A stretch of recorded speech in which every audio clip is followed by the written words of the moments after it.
The Metropolitan Waterworks and Sewerage System, or MWSS, has decreased the water pressure in the capital region.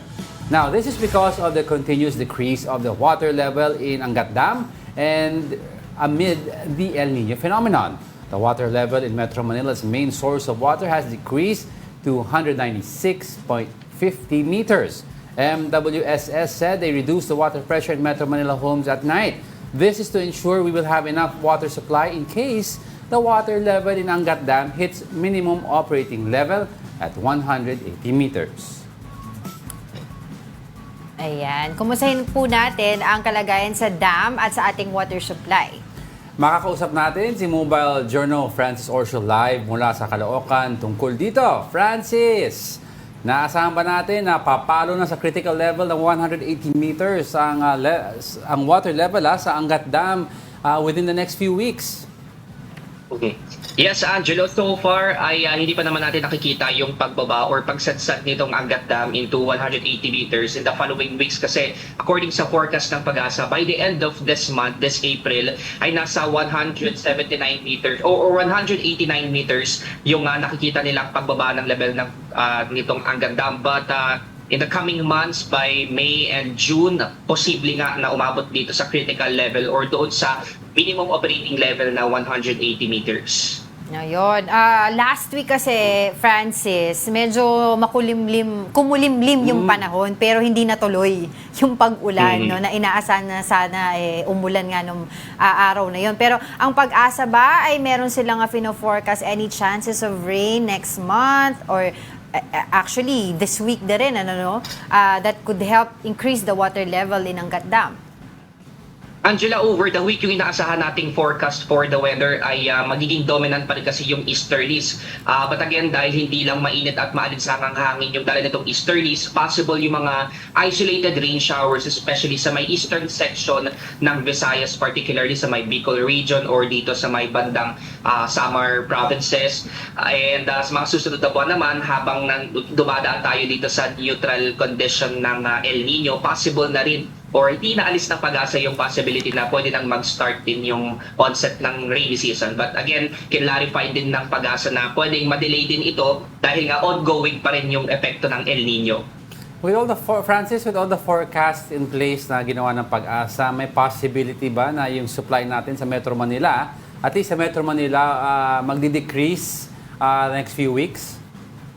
Actually, Angelo, hindi natin inaalis yung possibility na magbaba ng water allocation ito ng MWRB or yung National Water Resources Board para sa mga water concessionaires dito sa Manila. Kasi ongoing yung monitoring nila dito sa mga dams, especially sa Angat Dam nga. And as tuloy-tuloy yung pagbaba nitong tubig, doon nga na sinasabi na possible. Pero sa ngayon, nasa nasa 50 cubic meters per second pa rin naman yung allocation dito sa Angat Dam. So sa ngayon hindi natin kailangan mangamba para sa water supply dito sa ating region. Okay, sige. Ibigay mo sa amin ang weather forecast for today at gaano ba kainit supposedly ang magiging panahon today? Angela, sa ngayon dahil gaya nga ng sabi ko kanina, easterlies yung pinaka nakaka-apekto sa ating bansa. Tuloy-tuloy pa rin yung mainit at maalinsangang panahon. Actually, yung actual temperature na pwede natin maranasan for today could reach as high as 37 degrees Celsius. Pero for the heat index, mas mataas din ngayon yung pwede natin maranasan, especially sa Daet, Camarines Norte, na pwede kang umabot ng 46 degrees Celsius. So ganyan kainit yung pwedeng maramdaman ng mga tao dyan sa mga kapatid natin sa Camarines Norte. Francis, I'd like to ask, di ba siyempre may madaming bata na nag-aaral ngayon from home. Yesterday, correct me if I'm wrong, 39 degrees Celsius ang heat index yesterday. And what will be the highest temperature for today? Yes, Angelo, kahapon sa Metro Manila ay nakapagtala nga ng 39 degrees Celsius na heat index. Sa ngayon, nasa ganyan pa rin naglalaro yung heat index na pwedeng maranasan dito sa Metro Manila. But for the entire country, gaya nung nabanggit ko kanina ay sa Daet, Camarines Norte, ito yung pinakamataas na heat index na pwede nating maitala today, which is 46 degrees Celsius. And magtutuloy-tuloy pa yan hanggang bukas. So dito sa probinsyang ito, talagang makakaranas sila ng mataas na temperatura. Wait, I just like to Daet will be the hottest Area. in the Philippines Today.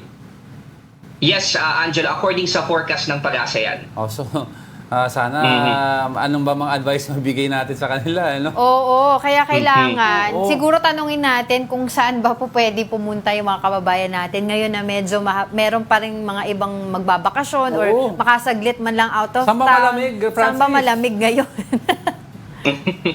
Actually, Angela, ang syempre lugar pa rin na Baguio. pinupuntahan talaga yung Baguio City dahil nga ang temperatura doon malamig-lamig, makakatulong sa atin to Gaano ba kalamig lower doon? yung body heat. Sa ngayon, ang temperature dyan naglalaro sa 16 to 23 degrees Celsius according din yan sa forecast ng PAGASA today. So, mababa kumpara doon sa mga matataas na heat index na naitatala natin sa ibang lugar. Pero para doon, syempre ang payo natin doon sa mga hindi naman makakaalis ng bahay or hindi makakapunta dyan sa Baguio City, syempre magstay na lang sa loob ng bahay at enjoy na lang yung halimbawa, nasa ilalim ka ng bubungan. Siyempre, kapag nasa labas kasi exposed sa sunlight, mas mainit. So, pag nasa bahay, inom na lang ng maraming tubig. Hydrate at mag-electric fan kung may chance. Oo. Sige. Maraming salamat sa iyo, Mobile Journal, Francis Orcio, live from Caloocan.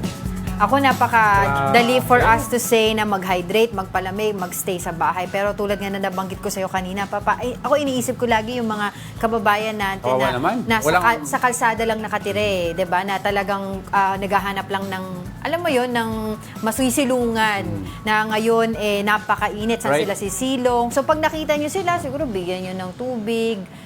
Kasi yung malamig iba din kasi yung malamig na tubig na ilalagay mo sa katawan mo kapag ganitong napakainit ng panahon. Before you start feeling sorry for yourself na kulang ang aircon mo sa bahay o electric fan, paano yung mga nakatira sa flyover, underpass, nakaupo sa gilid ng kalye. Ang init na, hindi na biro yung hinawakan ko yung semento kahapon kasi may nalaglag na barya.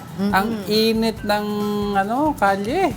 Super init talaga. And of course, yung ating mga traffic enforcers din na nasa kalsada na even though meron silang mga heat break ba tawag nila wala doon? pa rin mainit pa rin so katulad yan, kung mainit yung panahon, dapat medyo kalmahan lang natin mga sarili natin sa kalye. Di ko lang nakita yung hindi pa sila ata nakasuot ng yung short. Yung short sila. Yung parang dry season uniform nila. Yung mga MMDA officers Summer natin, may short sila noon may shorts sila, may shorts.